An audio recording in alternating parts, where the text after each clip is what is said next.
Before we dive in, drop a quick hi in the comments. It may seem small, but trust me, it really helps YouTube share this story with more sci-fi fans like us. I'd love to see who's watching. The conference chamber aboard the Xantharian flagship Infinite Judgment was a monument to conquest. Holographic displays flickered across obsidian walls, each one cataloguing another species brought to heel, another civilization reduced to tribute and servitude. Fleet Commander Vexthor stood at the center of it all, his forearms clasped behind his chitinous back as he gazed upon the newest addition to their collection, Earth. The blue-green planet rotated slowly in the holographic projection, blissfully unaware that its fate had already been sealed. Around the conference table, the Xantharian High Command chittered with anticipation, their mandibles clicking in a rhythm that any human would have found unsettling. But humans weren't present. They hadn't been invited to their own funeral. "Preliminary scans are complete, Commander," announced Science Director Krell, his secondary arms manipulating data streams with practiced efficiency. "The species calls themselves humans, single-planet civilization, no faster-than-light capability, fragmented into competing nation-states. They possess nuclear fission, primitive AI, and chemical propulsion systems that are—" He paused, mandibles spreading in what passed for a Xantharian smile. So adorably rudimentary. Laughter rippled through the chamber. It was the same laughter that had preceded the subjugation of 47 other worlds. The same dismissive, cruel amusement that marked the Xantharian approach to lesser species. "How long until the invasion fleet is in position?" Vexthor asked, though he already knew the answer. Everything about this operation had been calculated down to the microsecond. That was the Xantharian way, overwhelming force. Perfect timing, no mercy. 72 Earth hours, Commander. We'll enter their orbital space during what they call rush hour in their major population centers. Maximum psychological impact. Vexthor's mandibles clicked with satisfaction. Excellent. Make sure the initial bombardment targets their military installations. I want their so-called armies reduced to ash before they even know we've arrived. Then we take their leaders. Public demonstrations in every major city. By the time we're finished, the word resistance will be forgotten in every human language. What none of them knew, what they couldn't have known, was that at that very moment, 27,000 kilometers away, a human named Dr. Sarah Chen was staring at a screen that had just changed everything. The radio telescope array at the Arecibo Observatory had picked up something impossible. Not the usual cosmic background noise, not some distant pulsar or quasar, but something else entirely. A signal, encrypted, deliberate, and moving toward Earth at 70% of light speed. Sarah's hands trembled as she isolated the signal, running it through decryption algorithms that she'd designed for theoretical first contact scenarios she'd never actually expected to use. The other researchers had gone home hours ago. It was just her and the quiet hum of the servers and the terrible knowledge blooming in her mind as the first fragments of data resolved into something readable. It was a tactical briefing. An invasion plan. And Earth had less than 3 days. Have you ever had a moment where everything you thought you knew about the universe just shattered? Where the comfortable assumptions that let you sleep at night dissolved like sugar in acid? That's where humanity found itself, as Dr. Chen's discovery rippled through classified channels, from observatories to intelligence agencies to the highest levels of government. In 72 hours, the Xantharian Empire would arrive, expecting to find a primitive species ripe for conquest. They had no idea what they were walking into, but here's the thing about humanity, the thing that every other species in the galaxy seemed to consistently underestimate. We've spent our entire evolutionary history fighting, not just fighting enemies, but fighting each other. Fighting nature, fighting disease and famine, and the cold vacuum of our own self-destruction. We've looked into the abyss so many times that we've learned to stare back and smile. Within 6 hours of Dr. Chen's discovery, every major world leader was in communication. Old rivalries didn't vanish. Humanity's not that evolved, but they were set aside. Because when someone threatens your home, political differences become background noise. The United Nations emergency session was unlike anything in human history. The chamber was packed. Translation devices working overtime as representatives from every nation struggled to process the impossible reality they now faced. Secretary General Amara Okafor stood at the podium, her voice steady despite the chaos swirling around her. Ladies and gentlemen, I won't waste time on diplomatic niceties. We have 3 days before a hostile alien force enters Earth's orbit, with the explicit intention of conquering our planet. They believe we are primitives. They believe we will surrender without significant resistance. They believe they know everything about us. She paused, letting the weight of those words sink in. They're wrong on all counts, but let me be clear. We cannot fight them conventionally. Their technology is centuries ahead of ours. Their ships can cross light years while ours can barely reach Mars. If we try to fight them the way they expect, we will lose. Then what do you propose? The Russian ambassador leaned forward, his face grave. We surrender? Roll over and accept slavery? No. Amara's smile was thin and cold. We do what humans have always done when faced with a superior enemy. We improvise, we adapt, and we make them regret ever hearing the word Earth. The plan that emerged over the next 18 hours was audacious, desperate, and completely insane. It was also the only chance they had. While the Xantharian fleet cruised toward Earth with supreme confidence, humanity mobilized. Not armies. Armies would be useless against orbital bombardment, but something far more dangerous. Scientists, engineers, hackers, psychologists, and specialists in asymmetric warfare gathered in bunkers and secure facilities around the world. Their mission: turn humanity's seeming weakness into a weapon. Dr. Marcus Webb, formerly of DARPA's Advanced Weapons Division, stood before a holographic display in a bunker deep beneath the Nevada desert. Around him, the brightest minds in human engineering worked with frantic purpose, their faces illuminated by screens showing calculations that would have been called impossible a week ago. The key, Marcus explained to his team, is that they think they understand physics better than us. And they do. Their ships use quantum entanglement drives. Their weapons manipulate dark energy, and their shields can probably withstand anything in our conventional arsenal. But you know what they don't understand? He pulled up a schematic that made several of his colleagues gasp. They don't understand spite. The device on the screen looked like nothing the Xantharians had ever encountered. That was intentional. It used principles of quantum mechanics that even the aliens hadn't discovered, not because they were stupid, but because they'd taken a different technological path. Humanity's shorter development time meant we were still experimenting with wild, barely controlled theories. We were still willing to try things that might blow up in our faces. Sometimes being primitive has its advantages. Across the planet, similar scenes played out. In Beijing, engineers worked on adaptive stealth technology that would make human vessels invisible to Xantharian sensors, not by hiding their signatures, but by mimicking the background radiation of space itself. In Mumbai, a team of microbiologists developed a tailored virus that would attack Xantharian computer systems, using their own quantum processors' efficiency against them. In São Paulo, military strategists planned guerrilla operations that would make Vietnam look like a playground skirmish.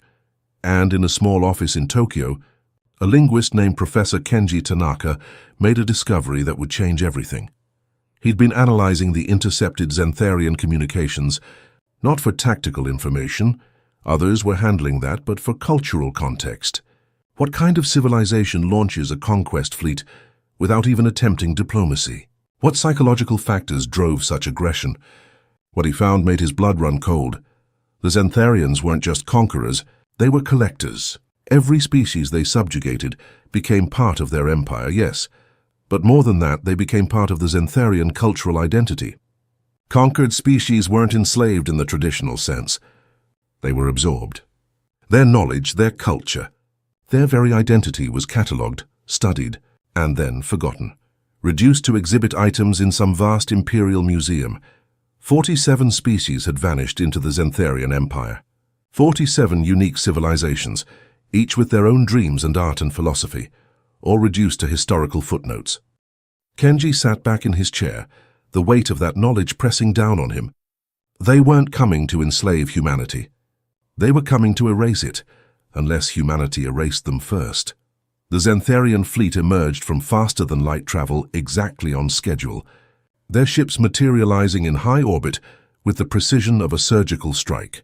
200 vessels, each one a masterpiece of destructive engineering, arranged in perfect formation around Earth's equator. On the bridge of the Infinite Judgment, Commander Vexthor surveyed the planet below with satisfaction. The humans had detected them, of course. Even primitive sensors could pick up a fleet this size, but they'd made no move to attack.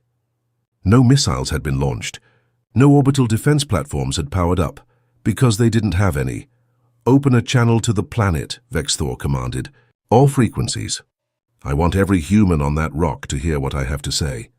The communications officer nodded, and moments later, Vexthor's voice boomed across every radio, television, and electronic device on Earth. "Humans, I am Fleet Commander Vexthor of the Xantharian Empire. Your planet is now under our jurisdiction. You will surrender your governments, your military assets, and your population for processing and integration into the Empire. Resistance will be met with overwhelming force. Compliance will be rewarded with the opportunity to serve a greater civilization than your own. You have one of your hours to respond with unconditional surrender. After that, we will demonstrate what happens to those who defy the Empire." The transmission ended. Vexthor settled back into his command throne, mandibles clicking with amusement. Some species needed a show of force before they capitulated. Humans would be no different. He was completely unprepared for what came next. The response transmission originated from somewhere in North America. The Xantharian computers couldn't pinpoint it more precisely, which was odd but not concerning. What appeared on screen was a human female, middle-aged by their standards, with dark skin and calm eyes that seemed to look right through the holographic display. "Commander Vexthor," Secretary General Amara Okafor said, her voice steady and clear. "Thank you for your message. I'm afraid we must decline your generous offer of subjugation. However, we'd like to make a counteroffer." Vexthor's mandibles spread in amusement. This was new. Most species simply begged or threatened. He gestured for the transmission to continue. "We propose that you turn your fleet around and leave our solar system immediately. We understand you believe yourselves to be the superior civilization. We understand you've conquered 47 other species, using tactics identical to the ones you're attempting now. We understand you think we're primitives who pose no threat to your mighty empire." Amara's smile never wavered, but something in her eyes made Vexthor's secondary arms tense. "We also understand that you've made a grave miscalculation. What would you do if you were in the Xantharian commander's position at that moment? You've conquered dozens of worlds. Your fleet is overwhelming. Your technology is superior in every measurable way. Would you take the threat seriously, or would you dismiss it as the desperate bluff of a doomed species?" Vexthor chose dismissal. It was the last mistake he would make. "You amuse me, human," he said, letting his voice drip with condescension. "But amusement is not surrender.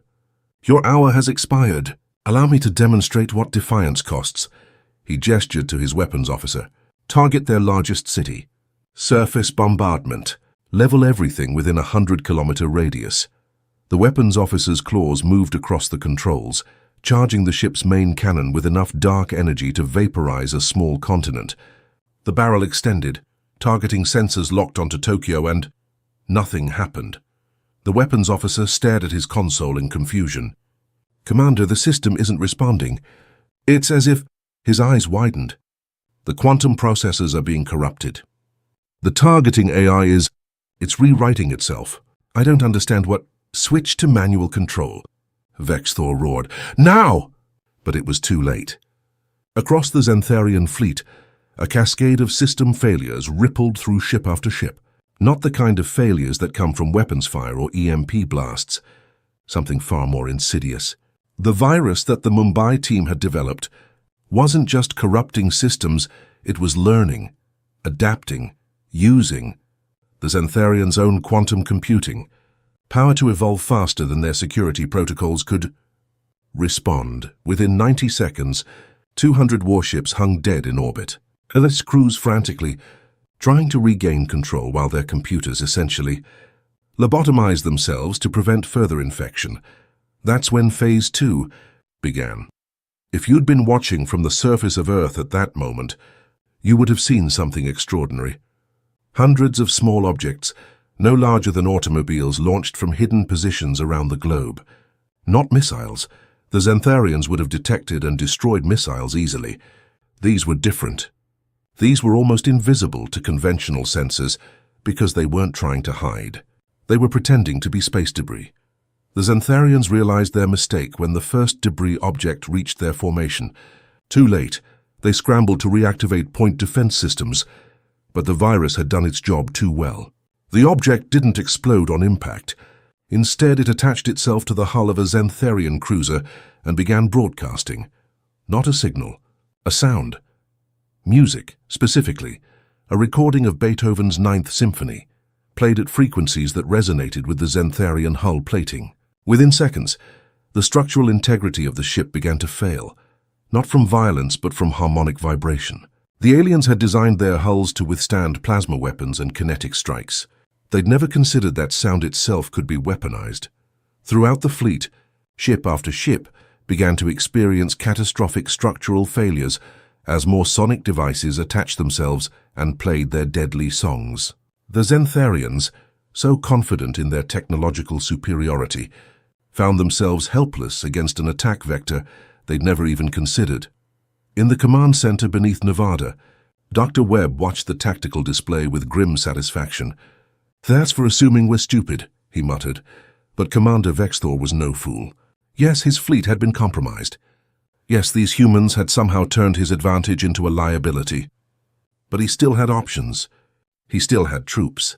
And most importantly, he still had rage. "Abandon the ships," he commanded, through the emergency backup communication system. "All personnel to drop pods. We do this the old-fashioned way. Boots on the ground. We'll take their cities one by one if we must." 20,000 Xantharian warriors, each one a veteran of multiple campaigns, each one equipped with personal shields and energy weapons that could cut through steel like tissue paper, launched toward Earth's surface. They would make the humans pay for their tricks. They would make them pay for their defiance. They would make them understand that the Xantharian Empire did not accept defeat. The drop pods screamed through Earth's atmosphere like meteors, their heat shields glowing white-hot as they descended toward major population centers. Inside each pod, Xantharian warriors prepared for battle, their mandibles clicking with anticipation. They'd been humiliated in orbit, but ground combat was where they truly excelled. No virus could stop a blade. No sonic weapon could deflect energy fire. The first wave of pods landed in New York City, crushing cars and cracking pavement as they impacted around Times Square. The pods hissed open, and Xantharian warriors emerged into the humid afternoon air. Their weapons charging, their orders clear. Demonstrate dominance through overwhelming violence. They found the streets empty, not deserted, empty, evacuated, as if the humans had known exactly where they would land and exactly when. Which should have been impossible because the Xantharians had randomized their landing coordinates. "Spread out," the squad leader commanded. "Find the humans. Make examples." They moved through the concrete canyons of Manhattan, their sensors sweeping for heat signatures, movement, anything that would indicate where the population had gone. Behind abandoned cars and inside darkened buildings, they found nothing. It was as if the entire city had simply vanished. That's when the first shot rang out. Not an energy weapon, not some exotic technology, a bullet, a simple chemical-propelled piece of lead fired from a building 600 meters away. It struck the squad leader's shield and bounced off harmlessly, but the psychological impact was immediate. The humans were here. They were fighting back and they were using guns. The Xantharians laughed. Actually laughed. Here they were, soldiers from an empire that spanned star systems, and they were being attacked with projectile weapons that predated faster-than-light travel by centuries. It was almost insulting. The sniper fire continued, precise and patient, each shot aimed at the same spot on the squad leader's shield. The Xantharians had stopped laughing by the fifth shot when they realized what was happening. The shield was designed to dissipate energy from multiple angles. It wasn't designed for sustained, concentrated kinetic impact on a single point. The 10th shot punched through. The bullet itself didn't kill the squad leader.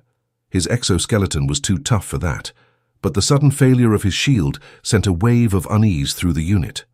These weapons were primitive, yes, but primitive didn't mean ineffective. "Fall back to cover," the second-in-command ordered, just before the street beneath them exploded. Not from above, from below. The humans had rigged the underground subway system with shaped charges, turning the warriors' own weight against them. Half the squad fell through the shattered pavement into the darkness below, where they found themselves facing something even more terrifying than guns, humans with knives, close-quarters combat. The one scenario where technological superiority meant nothing, where size and strength mattered less than speed and desperation, where every dark corner could hide an enemy, and every sound could be a threat or a distraction. The Xantharians were learning what soldiers throughout human history had learned the hard way. Urban warfare is hell, and humans had been perfecting it for thousands of years. Similar scenes played out across the globe. In London, Xantharian warriors found themselves trapped in the narrow medieval streets of the old city, where their heavy armor became a liability. In Mumbai, they encountered resistance fighters who'd turned the sprawling slums into a three-dimensional maze of ambush points and hidden tunnels. In São Paulo, they discovered that humans were perfectly willing to bring entire buildings down on top of themselves if it meant taking enemy soldiers with them. The Xantharians had expected a war. What they got was a nightmare. Back aboard the crippled Infinite Judgment, Commander Vexthor watched his carefully planned invasion dissolve into chaos. His fleet was disabled. His ground forces were being systematically hunted through urban environments they didn't understand. And the humans, those supposedly primitive, fragmented humans, were coordinating their defense with a level of sophistication that suggested this had all been planned. But how? They'd only had 3 days. How could they have prepared so thoroughly in such a short time? The answer, had he known it, would have broken something fundamental in Vexthor's worldview. Humans hadn't needed 3 days to prepare for alien invasion. We'd been preparing for it our entire existence. Every war, every conflict, every brutal lesson learned through blood and fire had been training for exactly this moment. We'd been writing books about it, making movies about it, gaming out scenarios and strategies for decades. When other species looked at humanity's violent history, they saw primitives. What they should have seen was a species that had survived by being absolutely, terrifyingly good at finding new ways to kill. Consider this. What other intelligent species fights wars for practice? What other civilization spends billions of dollars on war games and military exercises just to stay sharp? What other culture produces entertainment centered around the concept of what if everything goes wrong and we have to fight for survival? Humans do. Because deep down, in the reptilian core of our collective consciousness, we've always known that someday something would try to destroy us, and we'd need to be ready. The Xantharians were learning this lesson in real time, and it was costing them everything. On the 3rd day of the invasion, as Xantharian warriors continued to die in the streets of Earth cities, and the crippled fleet hung helplessly in orbit, something changed. Commander Vexthor received a transmission on the emergency command frequency. Not from his own forces, from Earth. Secretary General Amara Okafor appeared on his screen once again, but this time her expression was different. Not triumphant, not angry, sad. Commander Vexthor, she said quietly. We need to talk. Vexthor's mandibles clenched. You dare to— We've won, Amara interrupted, her voice firm but not cruel. You know it, I know it. Your fleet is disabled. Your ground forces are being systematically eliminated. Within 48 hours, every Xantharian soldier on Earth will be either dead or captured. You've lost, it was true. Vexthor knew it was true. But admitting defeat went against everything the Empire represented. So you call to gloat? He spat. To savor your victory over the mighty Xantharian Empire? No, Amara said, and her eyes held something that Vexthor didn't understand. I'm calling to offer you mercy. The word hung in the air like something alien and incomprehensible. Mercy. In all the Empire's conquests, across 47 subjugated worlds, that word had never been part of the vocabulary. You won or you lost. You conquered or you were conquered. There was no middle ground. We've studied your empire, Amara continued. We know what you do to conquered species. You erase them, not just their freedom, but their identity, their culture, everything that makes them unique. You turn living civilizations into museum exhibits. She leaned forward, and Vexthor saw something in her face that made his secondary arms tremor. We're not going to do that to you. Vexthor's confusion must have shown, because Amara smiled slightly. Not with joy, but with something far more complex. Here's what's going to happen, Commander. We're going to repair your ships. We're going to provide medical care to your wounded. And then you're going to leave our solar system and return to your empire. You're going to tell them what happened here. You're going to tell them that humans are not to be touched, ever. And in return, Vexthor asked, certain there had to be some terrible price. In return, you're going to deliver a message to the other 47 species your empire has absorbed. You're going to tell them that Earth stands ready to help any species that wishes to reclaim their freedom. You're going to tell them that humanity doesn't believe in empires. We believe in choice. The transmission ended, leaving Vexthor staring at a blank screen, trying to process what had just been offered. Victory, he understood. Defeat, he understood. But this was something entirely outside his frame of reference. The humans were letting them go. After being attacked, after being threatened with extinction, they were offering mercy. Why? The answer came 3 days later, when Xantharian engineers, working alongside human technicians who treated them not as enemies, but as colleagues, managed to bring the fleet's systems back online. As Vexthor stood on the bridge of the Infinite Judgment, preparing to give the order to leave Earth's orbit, a human woman approached him, Dr. Sarah Chen, the astronomer whose discovery had given humanity time to prepare, stood before the alien commander with no fear in her eyes. "I have something for you," she said, holding out a small data device. "It's a message from us to you. We'd appreciate it if you'd watch it during your journey home." Vexthor took the device carefully, his claws gentle despite their size. "Why?" he asked, the question encompassing so much more than just the message. "Why mercy? Why kindness? Why spare an enemy who would have shown you none?" Sarah smiled. "Because that's what humans do," she said simply. "We're not perfect. We're violent and chaotic, and we fight among ourselves constantly. But we're also capable of incredible compassion. We survive not just because we're good at fighting, but because we're good at forgiving. We've learned, painfully over thousands of years, that the cycle of violence only ends when someone chooses mercy." She paused, and her next words would echo through Xantharian culture for generations. "We choose mercy because we want to live in a universe where mercy exists, and sometimes that means being the first ones to offer it." The Xantharian fleet departed Earth's orbit 12 hours later, their ships repaired, their wounded treated, their dead returned to them with full military honors. As they accelerated toward the edge of the solar system and prepared to jump to faster-than-light travel, Commander Vexthor finally activated the message device Dr. Chen had given him. What played on his screen was not a message of triumph or a warning. It was a compilation, images and sounds from Earth, human children laughing, music from 1,000 different cultures, art spanning millennia, scientific achievements and philosophical insights, acts of kindness and sacrifice captured on film, and at the end a simple statement in dozens of languages: "This is who we are. We are not your enemies. We are not your subjects. We are not your conquests. We are humanity. And we invite you to be better than what you've been. The galaxy is big enough for all of us to choose kindness." Vexthor watched the message 3 times. Then he sat in his command throne, his forearms folded, and did something no Xantharian commander had done in 500 years of imperial expansion. He wept. The return of the Xantharian fleet to their homeworld caused a crisis unlike any in the Empire's history. The High Command expected a victory report. What they got instead was Commander Vexthor's resignation and a detailed account of how a primitive species had not only defeated their finest fleet, but had done so while offering mercy at the moment of victory. The debate that followed would reshape Xantharian society. Some called for immediate retaliation, a larger fleet, better prepared, unable to be stopped by human tricks. But others, particularly those who had actually fought on Earth and experienced human mercy firsthand, began to question the entire foundation of their empire.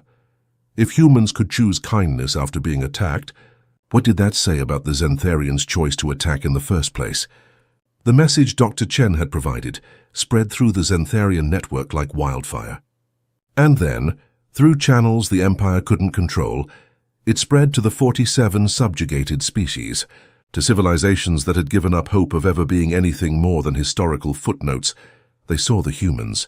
They heard about Earth's choice, and they began to wonder, if one species could stand up to the Empire and win, why not us?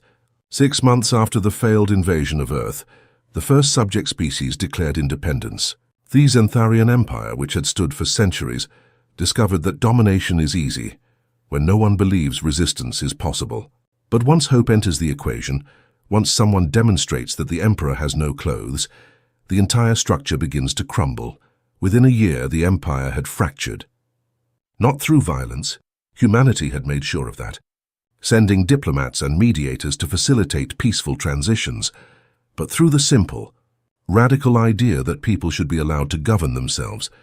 The Xantharians themselves faced a choice: evolve or become extinct.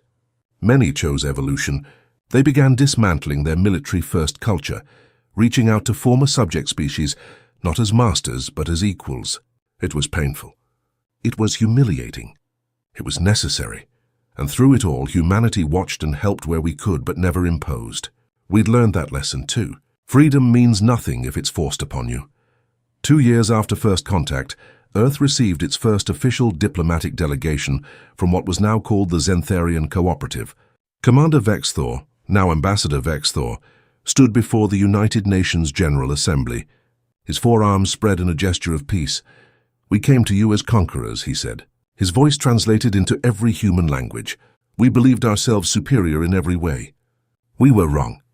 Not about our technology. Yes, our ships are faster, our weapons more powerful. We were wrong about what matters." He paused, letting his gaze sweep across the assembled humans. "You taught us that strength without wisdom is tyranny. That victory without mercy is hollow. That the measure of a civilization is not what it can destroy, but what it chooses to build. You gave us something we didn't know we'd lost: our humanity." The irony of an alien using that phrase wasn't lost on anyone, and gentle laughter rippled through the chamber. "So we come to you today not as former enemies, but as students. We ask for your guidance as we rebuild our society. We ask for your patience as we learn to be better than we were. And we ask for your friendship, though we know we haven't earned it." Secretary General Okafor stood, and the chamber fell silent. Ambassador Vexthor, in human culture, we have a saying: the best time to plant a tree was 20 years ago. The second best time is now. You can't change your past. None of us can. But you can choose your future. She extended her hand, and Vexthor, who had learned about human customs during his time on Earth, reached out with one of his own clawed hands and grasped it firmly. "Welcome," Amara said simply.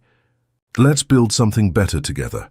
The image of that handshake would become one of the most iconic in human history, not because it represented humanity's victory over an alien threat, but because it represented something far more important: our choice to turn an enemy into a friend, because that's the real secret of humanity's strength. Yes, we're tough. Yes, we're innovative.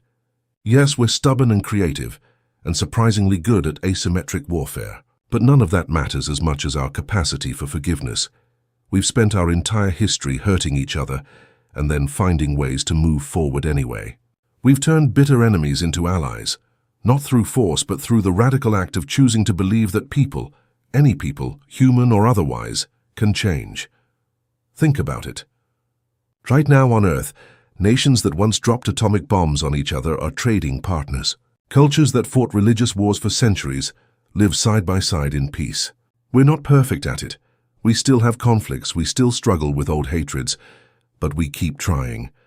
We keep choosing to reach across divides and offer our hands instead of our fists. That's what the Xantharians saw when they came to Earth. Not a weak species ripe for conquest, but a species that had survived by learning the hardest lesson in the universe. That survival isn't about being the strongest or the smartest or the most technologically advanced. It's about being able to look at someone who tried to destroy you and say, "Let's try this again. Let's be better." The galaxy is a different place now. The fall of the Xantharian Empire created a power vacuum that could have led to decades of conflict as various species jockeyed for dominance. Instead, something unprecedented happened.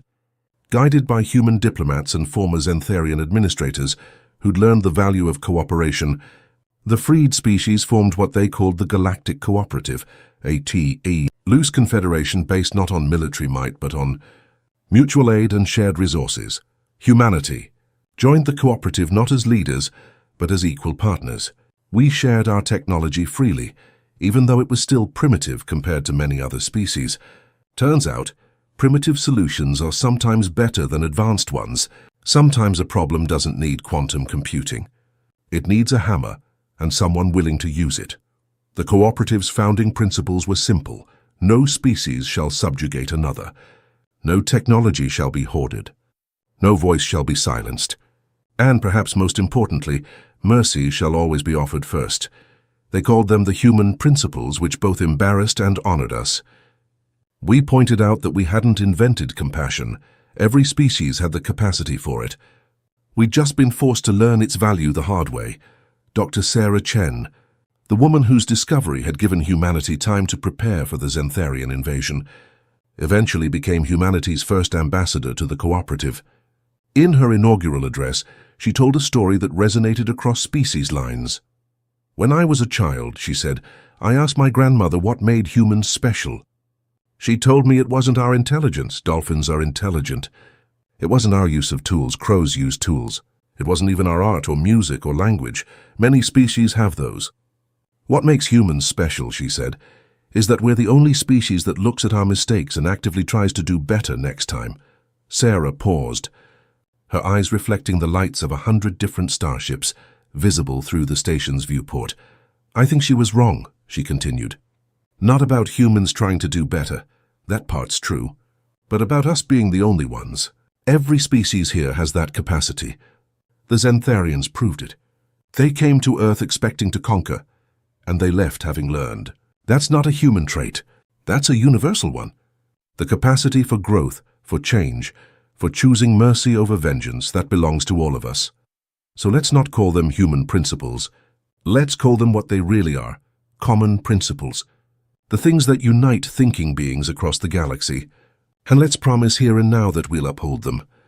Not perfectly. None of us are perfect. But consistently, with intention, with hope." The assembly erupted in what could only be described as universal applause, a cacophony of chirps, clicks, whistles, and yes, hand claps that echoed through the station's halls. 5 years after first contact, Earth had become an unlikely center of galactic culture. Not because we were the most advanced, we weren't. Not because we were the strongest, far from it. But because we were the place where someone had chosen mercy when revenge would have been easier. And that choice had changed everything. The Arecibo Observatory, where Dr. Chen had first detected the Xantharian fleet, became a monument to that moment. Millions of beings from across the galaxy made pilgrimages there, standing in the same room where one human's discovery had set everything in motion. And in the center of that room, there was a plaque with a simple inscription in every known language. "They came expecting our surrender. We gave them our mercy. May we always choose the harder path if it leads to a better tomorrow." So what's the moral of this story? What's the lesson we want you to take away? It's this. Being human isn't about being perfect. It's not about being the strongest or the smartest or having the E.